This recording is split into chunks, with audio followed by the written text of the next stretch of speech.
Hey guys, welcome back to Nerd Impact's Incoming Weekly. Got some new news for you this week, some new topics, and also we're getting in the Halloween spirit here a little bit, so happy Halloween. And we look forward to doing another little video for you later talking about some Halloween topics. But speaking of Halloween, we have a trailer for a new monster-related movie. What do we got, Jake? We have the Monster Hunter is in done production and looking amazing. I think it looks amazing. But my good buddy Nick here's got some slightly different. Nick's favorite actress is in it. It's got mixed feelings. I'm not a fan of Mila Jovovich. So it sounds like Ron Perlman's also in this. Yeah, he's the reason why I'm going to be watching the movie, not Mila Jovovich. Although I don't think we see him in the trailer at all. No, we don't. I think you hear his voice. I do recall thinking I heard his voice in the trailer. But I mean, honestly, I was distracted all in all just by the monsters. I'm going for the monsters. Kaiju in this movie just look over the top, crazy cool, mix between like dragon, dinosaur, just great fantastical creatures. I think it looks really, really awesome. Definitely, that puts it immediately in my wheelhouse. That's based on the anime? Video game. Video game. Yeah. Now, yeah, well, what's cool is, so it looks like some soldiers get pulled into the world of Monster Hunter.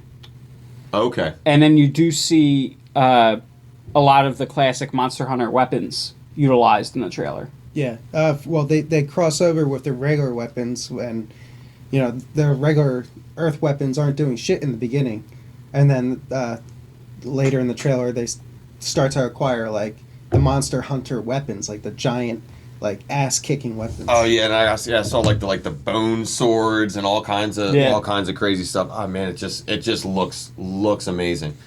I initially had thought that there was some correlation between the movie, and I heard about the video game, but I also knew about an anime series that's based on a manga called Monster Hunter, and I thought there was some relation, but I'm not hearing too much that there's any correlation. I'm not sure.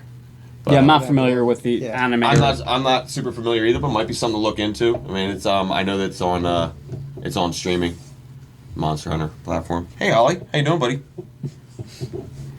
So I got a ghoul by my feet here, Massey. This is a gremlin. Don't feed it.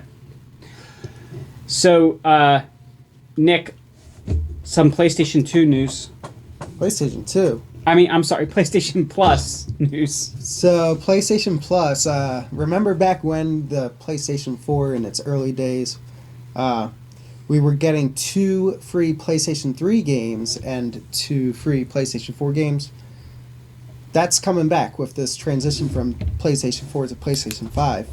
We will be getting 2 free PlayStation 4 games plus 2 free PlayStation 5 games. Yeah, I think it looks like you get to pick from 18 games, right? I think that's what they said. I believe something's different. There's the PlayStation Plus Legacy Collection will be available, which is their top hits. That's pretty cool. Yeah, I'm not the resident in-house gamer, but I mean, I know everybody sounds pretty excited about it, and and why not give it a shot too? Especially, what I mean, with the bonuses, they're definitely happy to promote this. They're willing to, a free month of a streaming service like that. I can't imagine that's a cheap feat. There's a lot of content go along with that. Yeah. You said there was, what, 5? 2 free for PlayStation 4. Right. And then 2 free for PlayStation 5. Okay. So 4 games. That's pretty awesome. Total on the PlayStation 5. That's pretty cool. Well, what else we got there, Massey? So speaking of good deals, we got David Hasselhoff. Oh, man. So cool. And as I told you before, like, I actually, I got to watch one. This death metal animated short series that's out. Recently, they just announced, for some reason, they only recently announced the casting of this. And from I think it's because in the death metal series, in the issue 4, at the very last page, they had a cast list of everybody that was going to be in the animated shorts, and they showed it by their animated character that they were going to be playing, like Greg Capullo as Sergeant Rock, and they had the names underneath there. But that was the only way. So if you were reading the comics and you read it all the way to the end, you'd have seen the cast release. But what's really cool is the animated shorts are already up to view, all of them. You can go on to, if you belong to DC, you can go on there, you can go on their website, and it's also all on YouTube for free. So for those that don't know, death metal is one in a series of miniseries based around dark universe versions of Batman. So they're like corrupted versions of Batman based off of his deepest, darkest fears and desires. Right. The biggest, most notable one of which is the Dark Knight Who Laughs. Well, the Batman Who Laughs. The Batman who... He's also the Dark Knight That Laughs. The Batman Who Laughs. Yeah, well, I'm just saying, that's the original character was the Batman Who Laughs. Who becomes... who's a Batman who got a virus that basically turns him into the Joker. So, in this animated series, David Hasselhoff is voicing Superman. Pretty awesome. There's some other notable stuff. This comic series is brought to you by Scott Snyder and Greg Capullo. They when they decided to do this, the whole series is very heavy metal music related in its themes and its imagery. They kicked this off by doing a music video, which is incredible. The death metal Batman music video is incredible. And it's like a supergroup, a heavy metal supergroup kind of curtailed for this. The list of people that are playing the cast of characters, David Hasselhoff is like one of the only like a known actor that's in it. Master, you have him up there who plays it. The guys Scott who wrote Snyder, the comic. Yep. Scott Snyder himself is doing the Robin King. And my favorite is Greg Capullo is playing Sergeant Rock, which is pretty cool. And you have musicians filling out heavy metal musicians are filling out the rest of the role. I'm super excited about the lead singer from Black Veil Brides. He's playing his voicing Batman, I think. Andy Biersack as Batman. Yeah. And Charles Fleischer is doing both the Joker and the Batman Who Laughs. Yeah, which is really, really cool. He was in Charles Fleischer is like most notably known from Roger Rabbit, I think. Okay. And Jason R. Moore as the Darkest Knight. Yeah, it's a really cool lineup. The girl playing Wonder Woman, also amazing. She's a folk / doom metal vocalist, and she's just incredible. It's really, really awesome. The voice acting cast that they put together, it's not something that you would typically see. They pulled people from, that haven't done this before.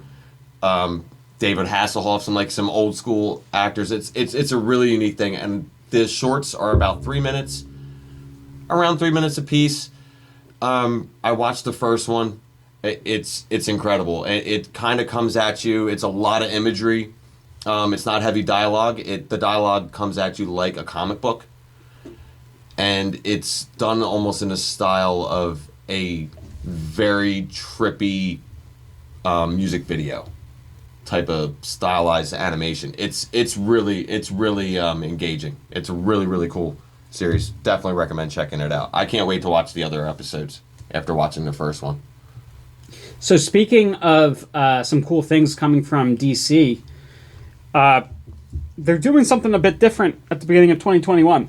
So they're going to temporarily pause all their current titles and jump several years into the future and give us a possible future and some new iterations of a lot of the superheroes we love. Pretty much everybody. Yeah. Yeah. So most notably for me is we get to see Jonathan Kent take on his father's mantle as Superman. Mm-hmm. Apparently I think it's somebody unknown, but a woman in the Amazon rainforest becomes the new Wonder Woman. Mm-hmm. And I don't know if they revealed who's under the cowl yet for Batman. Actually, from what I'm seeing, Bruce Wayne's dead. Well, no, I know, but who's in his place? Nobody. No, Bruce Well, no, Bruce there's a Wayne new- is not dead. People think he's dead. He's Yeah. just reinvented himself as Right. What I'm Dark saying is, Knight. I think they leave that kind of open ended, just as like how when Superman was dead, like it was just kind of and Clark Kent wasn't there. yeah. It was just kind of open space. I think you're gonna have some of like they your do- past Robins kind of take in those spots. I They think. did. Like Bruce Wayne dies and Batman just vanishes. Yeah, but They this, did tease. They did show a teaser image of the new. I'm trying to find it. They showed a teaser image of a new Batman, and I think they said that it's a mystery who's under the hood. I'm reading what I'm reading here is pretty interesting too to see, and I kind of when I was initially looking at this, I kind of glossed over it. It goes off of our last topic though. This potential future has its beginnings in the yet unpublished finale to DC's current cosmos-shattering crossover event, Dark Knight Death Metal, and that concludes in 2021 in January. So it'll be pretty interesting to see how that story bridges the gap into what's going to become DC's new future, whole everything going forward. Here you go, Jake. Here is your new Batman, but I don't think they revealed who. Yeah, that's what I'm saying. Like the only thing that you see right now, like going into And he it, has is a they full just tell he has you a that- full that cowl. he's It's dead. pretty cool. Yeah, oh yeah, it is really cool. Like, and that once again, they're doing like they are really hiding the identity of whoever's behind the cow. Tied to that, Bruce Wayne is apparently going to. They're saying that he's dead in the series, but they did reveal that he's not really dead, and he's running around under not the best of names as the Dark Detective. Well, who's to say he gave himself that name? It could just be somebody Nick, else. the writers gave him that name, and it wasn't Yeah. a good name. And it's not They could something reinvent it. completely new. It is a name Right. used in the past, but it's a Well, completely new it's take fine. on It's it. fine as a moniker, like Dark, Yeah, the World's Greatest Detective, or Dark Dark Knight. Dark Knight. Dark Detective's fine, but look, yeah. it's the title of the comic. Yeah, it is. Well, and like I said, they had that as short runs a while ago. I think it was in the 70s Well, the or Dark 80s. But yeah, from what I understand, the Dark Detective at one point was a moniker used of an early Bruce Wayne training to become yeah, the Dark Knight. that's what I'm saying. They did it as short run prequel kind of Right. In the early. I think that was I believe it was Silver Age. If I'm correct, But- I didn't get, like I said, I didn't get too much onto it. But for him to say, "I'm no longer Batman, I'm the Dark Detective," come on. Well, it is interesting though. I mean, the Bat Family line will include 2 4-issue anthology series featuring John Ridley and Nick Darrington on Batman, and Vita Nalia and Anika on the Batgirls. A Dark Detective story, among others. The line will include monthly miniseries, which is awesome. So we're gonna get a Batman Superman crossover. Oh, we're losing you, Jake. You're Oh, I'm sorry. falling out of the camera. We're gonna get a Batman Superman crossover again, which will be that'll be really cool to see. Nightwing is going to be in that run, in that Batman run moving forward. So there's going to be a lot of cool stuff that comes along with it. So I mean, other than the name, Speaking of Batman, did you see this new image of Colin Farrell? it's dude. That's not Colin Farrell. Nick's convinced. It's he's got a different bone structure. He's different height. To me, he looks very much like. I showed you the image, Nick. He looks very much like the Arkham. The Arkham Knight. games. He looks like the Arkham Knight version of Penguin. That's not Colin Farrell. It is Colin Farrell, Nick. It's called makeup. I'm going to It's called different actor. I decline comment on this. I don't. I have. You're not digging it? It's not that I'm not digging it. I get what Nick's saying. I mean, I know where you're it is 2020. At the same time, you know what I mean. It could be a ploy of sorts. But at the same time, look at some of the amazing character actors that we've had. Yeah, I see. Where Totally, just revamp themselves. it is Colin Farrell. It's not Colin Farrell. They've It's confirmed though. yeah. I think they've shown some images. I think of him like half in makeup too. If he was standing in front of me and took all that shit off, and there was the guy that looked Dude. like Colin Farrell under it, I still wouldn't believe it's Colin Farrell. You ever see? Yeah. You ever see the transformations that Gary Oldman's gone through? Yeah, I mean, there's some amazing stuff, and they've been doing it. It's very appropriate that we're talking about this at Halloween. We've been doing makeup like beyond cover up since the golden age. Dennis Hoffman as. Even before that. Oh no, I'm just saying that's one of the ones that sticks out in my mind. You would never know that Dennis Hoffman was Captain Hook. Oh no, you mean Dustin Hoffman? Dustin Hoffman. Sorry. I was gonna say, I'm like, From Hook? Dustin Movie Hoffman. Yeah. but we've been doing it since the early days of horror. You know what I mean? Mm-hmm. You look at the Wolfman transformation. You know what I mean, from the classic Wolfman. Speaking of set photos, we also got some photos from Spider-Man 3 in New York revealing that it has begun filming. Yeah, it's pretty cool too. And did you hear Jimmy Kimmel is playing? Did you hear Jimmy Kimmel is playing Kraven the Hunter? Yeah, no, that's so cool. Well, it's not true. It's not true. No. Why not? It was a joke. Oh, I just got tricked on Halloween. Was it Jimmy Kimmel or was it Jimmy Fallon? I always get the two I don't know. confused. Do you want a treat? No, I don't. I brought the treats. Well, Do you want a treat? Trick or treat. I think seriously though, the treat besides Jamie Foxx coming back as Electro and getting his second shot. Oh, and Jamie Foxx did, by the way, say That is real, by the way. Yeah, but he did say he is not blue in this. No, yeah, thank God. So I'm wondering. There's my treat. That's the trick. I'm wondering if it will be Jamie Foxx, but maybe he isn't the Amazing Spider-Man 2 Electro. Maybe he's just another universe. I've heard that What there's. if- I've heard rumors of a hybrid of the classic Electro costume. That'd be really cool. I think it would be really, really cool too, as long as they don't go with the headgear, because I think that'll just be too much, and that'll be even more ridiculous than the blue Right. Electro. But what if they use this as an opportunity to give us the version of Amazing Spider-Man 2 that they wish they had? Like, we get Andrew Garfield and Electro from a universe that kind of resembles the events of Amazing Spider-Man 2, but the way they could have gone. So it'll be Spider-Man 3 / Amazing Spider-Man 2.5. No, I just mean you can take, when you have the multiverse, I'm not saying I'm opposed to it. we can take it when you have the multiverse now, That would be the number. we can take actors from previous movies, but they don't need to be from that world.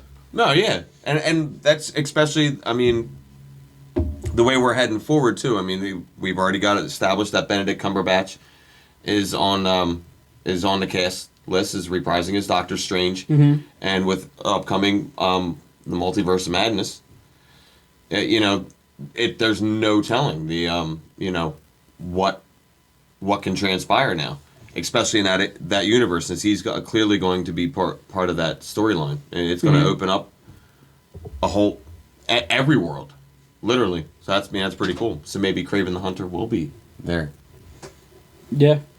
I just love that we're from not... the animated series. How cool would that be? Kraven the Hunter from Spider-Man the animated Throw a series. 2D guy in there. Dude, I do really want to see Kraven the Hunter, and I understand they're going to be a Kraven the Hunter standalone movie, but you know who... Well, let's go around the horn here. So, Jake, who is your dream actor for Kraven the Hunter? Sylvester Stallone. Nick? Whoa. There was no precedence for this question. Let me think. You go. Jeffrey Dean Morgan. Now you're on That's the a spot. good one. That is a good one. He is the spitting image of Kraven the Hunter. I have a follow-up if you want to use mine. Mel Gibson. Mel Gibson, I don't think he would ever be able to get in shape for that role. What? Are you kidding me? He definitely could. Absolutely. And you could do what Mel Gibson. You couldn't ask for a more meat-hungry, agonistic. A disgruntled male. Santa becomes Kraven the Hunter. Perfect. He's already, you know what I mean? He's already almost in that mode anyway. Yeah. They both don't age. Yeah, but Mel Gibson's got a pretty good build on him. Yeah, he's not, and Kraven the Hunter's like kind of like that stout. I don't deny that he could potentially look good. Well, then who do I you think got? Sylvester Stallone's a bit old for Kraven the Hunter, though. I don't know. Sylvester He likes to dye. Stallone's He like likes to Samuel dye L. his hair Jackson, black who just and his stopped aging, goatee. too. But I think I honestly can't imagine. Like, even before I saw Jeffrey Dean Morgan, if I imagined a live-action Kraven the Hunter, I see Jeffrey Dean Morgan. Well, who do you got? The pressing minds want to know. Joe Exotic.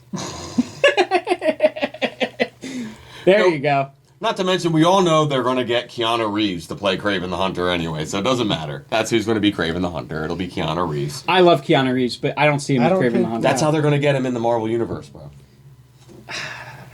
I still see Keanu Reeves as Moon Knight. I'm just I saying. can see him as actually. He's gonna work his way into the DC and Marvel universe. He's gonna reprise his role as Constantine and come back into DC. He did say he'd be interested in doing it for the HBO. Yeah, series. for the series, and he's gonna be Kraven the Hunter in Marvel, and he's gonna come through in the multiverse. Of madness. Actually, Keanu Reeves would be a very good pick for the Chameleon. Ooh, he would be a good pick for the Chameleon. The guy that plays Butcher in The Boys. There you go. Yeah. Nice work. Well done.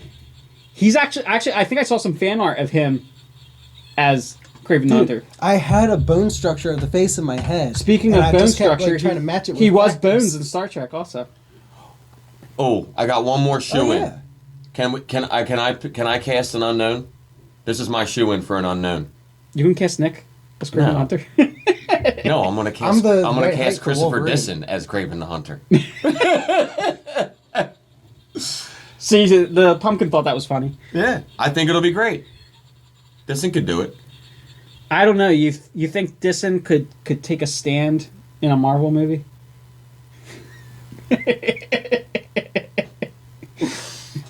He wouldn't be able to do a DC movie without doing a Christian Bale voice. So, I think Marvel's going to be the only way if we get him in. Well, could he take a stand in the stand? In the stand? Oh man, we're going into that. We're going into that. We're going into that. All right, we're handling that this week. Are we gonna do the stand like a miniseries, or are we just gonna tease it like everybody does Stephen King stuff? And we're just gonna tease about how we're gonna talk about the stand. I don't even know what the Like, stand did you ever is. read it? I haven't read it, but I've seen. I don't know if I saw. Was it originally a miniseries? It was a miniseries, right? In the 90s. Yeah. Yeah, I think that's the version I saw. But yeah, Jake. So, what'd you think of the Stand trailer? I really liked the Stand trailer. And it didn't remind me anything of the original miniseries. And I think that's a good thing. It's about time that now that Stephen King stuff has now made its way onto Netflix, and those individual like short run miniseries that they do, on short run series on Netflix that they do, and the stories that they've been putting out as far as in his universe with Castle Rock. I think it's about time. Like, this is a time where we're most of us are at home. We're not going out to the theaters anymore. That kind of stuff. We're watching all of our. It's time for event television to come back. But is now really the time for a show about a pandemic? I don't think that I don't think they thought about that 3 years ago when it went into production. But probably not a great time. But actually, it's a really good time because it's a very introspective way of looking at the same situation. Yeah, and I feel like we've been in the pandemic long enough to to be able to have Yeah. that kind of media and accept it. Yeah. So- I actually I look at I look at this and I don't think we don't try to take this platform on Nerd Impact, and I'm not trying to take that now, but the pandemic at where we're at now and the way that it's gone is kind of like, it's almost like the grieving process. Mm-hmm. The way that this whole thing's going, and I think right now, like where we're at for the most part, I think from my perspective, we're at like an acceptance stage of it. You know what I mean? Like we're for the most part, especially when it comes to our media and the things that we do with our social active life, not necessarily our feelings on it as the actual condition, but it's outliers. And it's something like this, Stephen King miniseries is like, and I can only speak for, because I got to live through some of them. They were pretty rough. And usually, like looking back at them, it's usually stuff that like we're usually making fun of, like the like Salem's Lot series was rough, and the Tommy Knockers, and even it like that are, when they remade it, it's a completely different movie than that original miniseries was. It's kind of corny. This new trailer for the new Stand, it's event television for the new era, and I think that's a good thing. I think people are going to they're gonna gather around their TV like they did when the Stand came out back in the day. Like that's what you did. We all waited in anticipation for it to come out. What do you think of the Stephen King The Stand universe crossing over with True Blood? Because I love how you take like a serious conversation if we're having about something, and then you turn it into something like that. Because just on the outside, he's not like that on the outside. He only does that here, where he's safe. Go ahead. I have no idea. It does.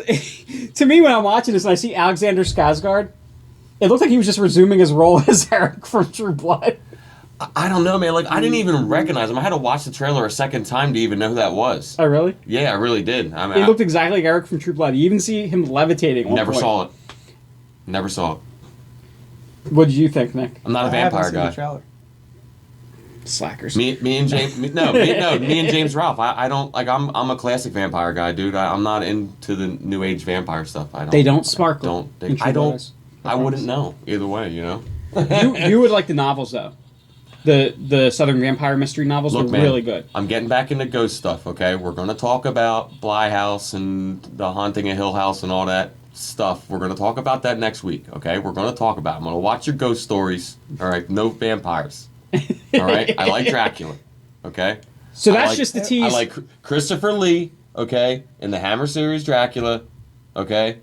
Bela Lugosi is the classic. He's the godfather of horror. I don't care what anybody says. So you heard it here first, folks. That's it. Jake is going to be reviewing the Twilight series for us. I'm only doing it for Robert Patterson, okay? He survived COVID. I can survive the moon. Speaking of surviving, we got a Pixar movie coming out about somebody that didn't survive. I love this pumpkin. I love everything about it. I don't know if this audio is picking it up. I'm hoping you guys are catching this pumpkin because it's just constant. It's great. So Pixar is doing a story about the experience of death and what that might be like for somebody. So they're taking a very serious concept, which they tend to do, and putting a little Disney spin on it. It's probably going to be very heartfelt. So far, it's got 100% on Rotten Tomatoes. It's only been seen by critics at this point.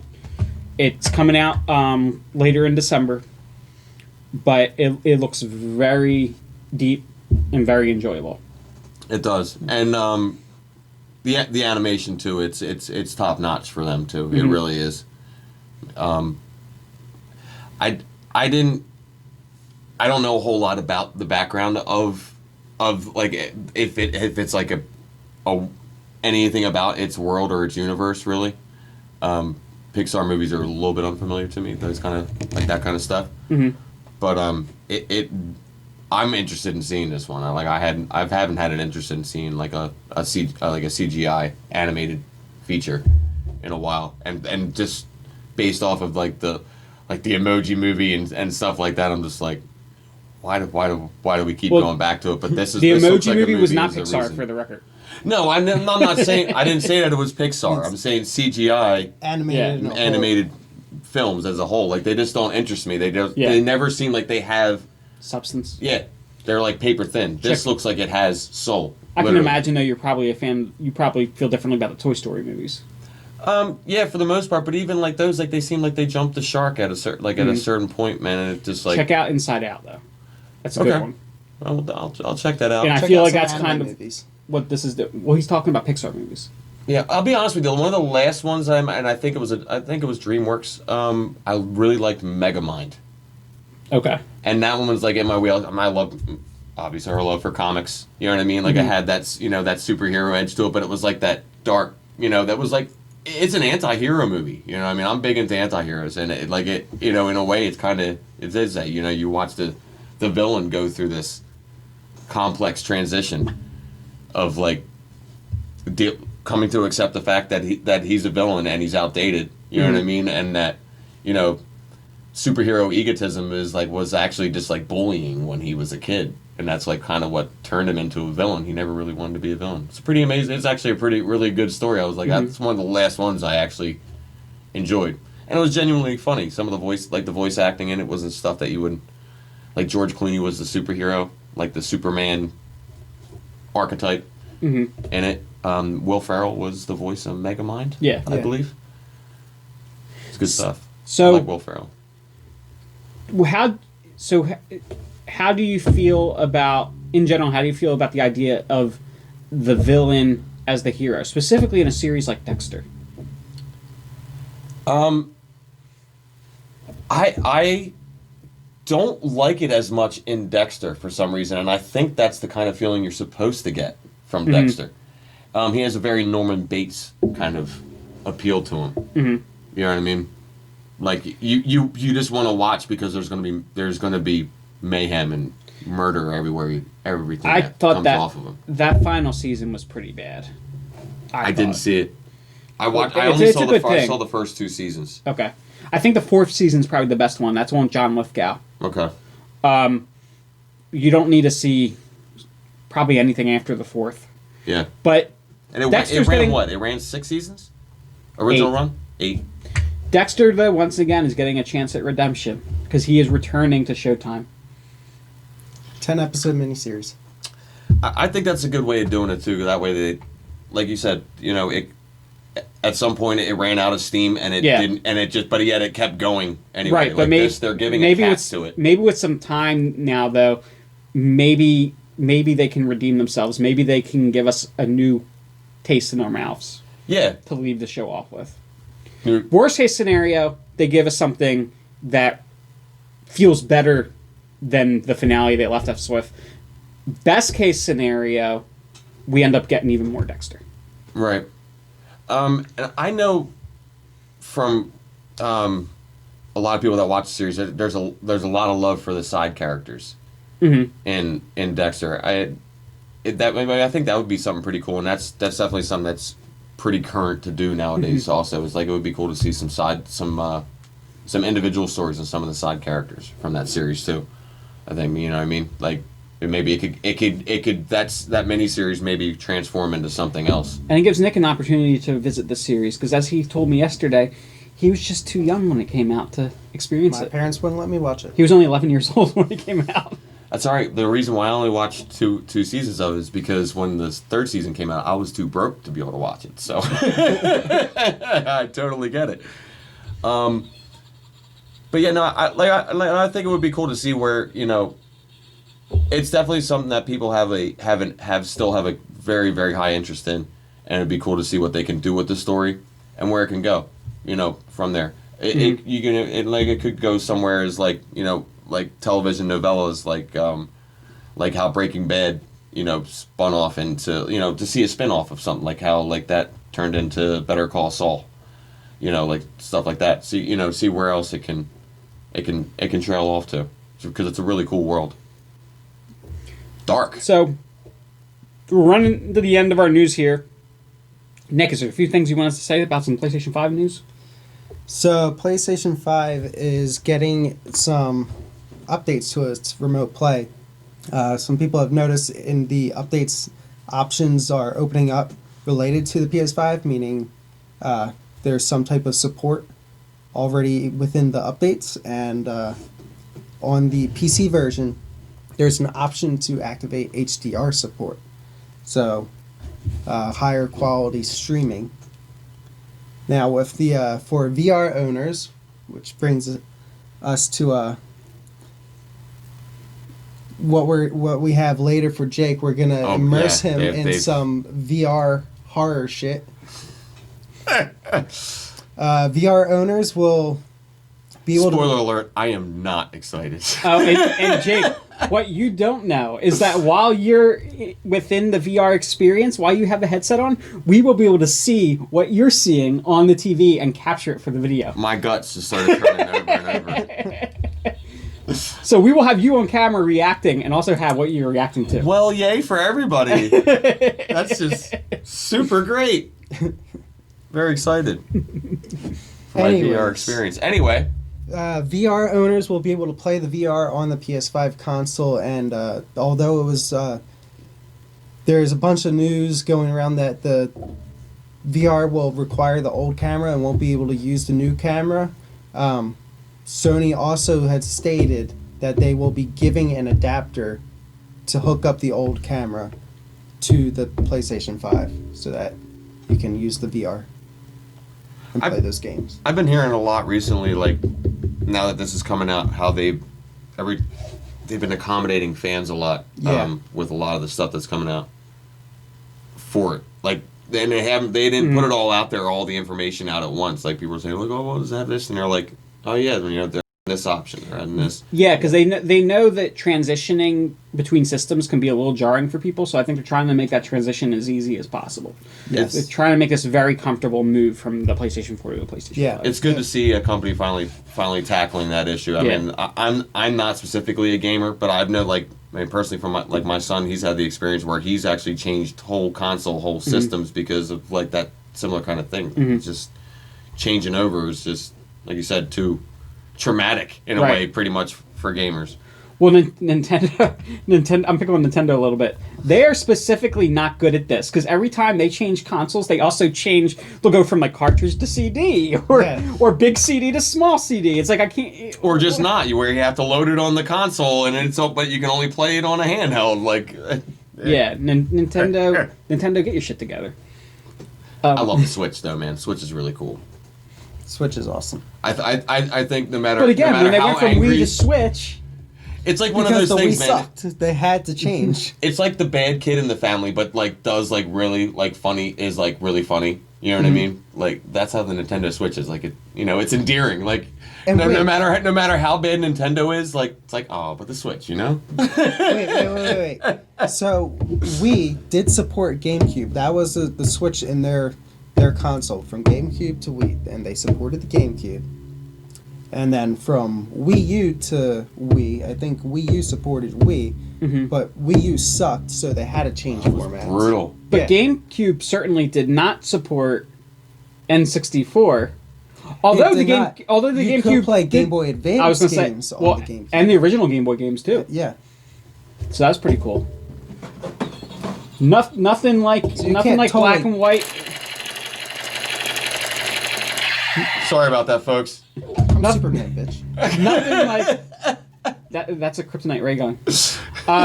Nothing. It's red. All different colors in there. I got hit with every kind. But what I was gonna say is with the GameCube playing the Game Boy games, there's nothing like black and white 8-bit games on a big screen TV. That's right.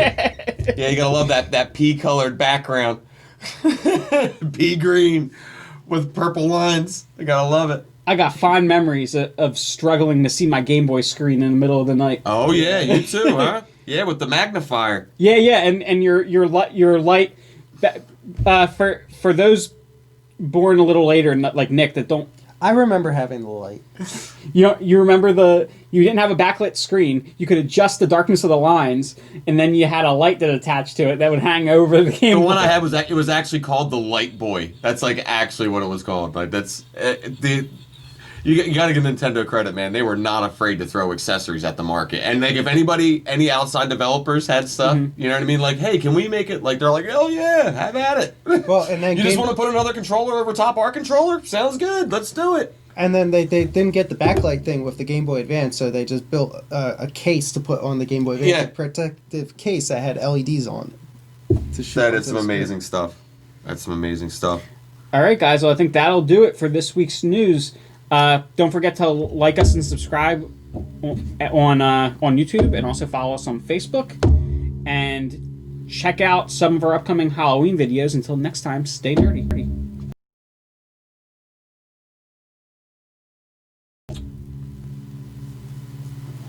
All right, boys. let's get Jake geared up. Guys are assholes.